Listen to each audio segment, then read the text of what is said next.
கூடிய கூட்டம் அனைத்துமே ஓட்டா மாறாதுங்கிறது வந்து எதிர்க்கட்சிகளுடைய கருத்தா மாறாது. அது எல்லா தலைவர்களுக்கும் பொருந்தும். விஜய்க்கும் அது பொருந்துமா? எல்லா தலைவர்களுக்கும் பொருந்தும்னா விஜய் தனியா அப்படி நம்ம ஒதுக்க முடியும்.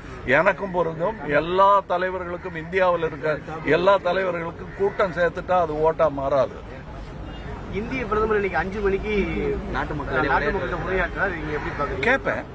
நானும் நாட்டு மக்கள் தான். விஜய்க்கு ஒரு வரியில அட்வைஸ் கொடுக்கணும்னா என்ன மாதிரியான அட்வைஸ் கொடுப்பீங்க? யாருக்கு? விஜய் அவர்களுக்கு. நல்ல பாதையில் செல்லுங்கள், தைரியமாக முன்னேறுங்கள், மக்களுக்காக செய்யுங்கள் என்பதுதான் நான் எல்லா அரசியல்வாதிக்கும் வைக்கிற வேண்டுகோள். நான் வெறும் சிட்டிசனா இருந்தாலும் அப்படித்தான் வச்சிருப்பேன்.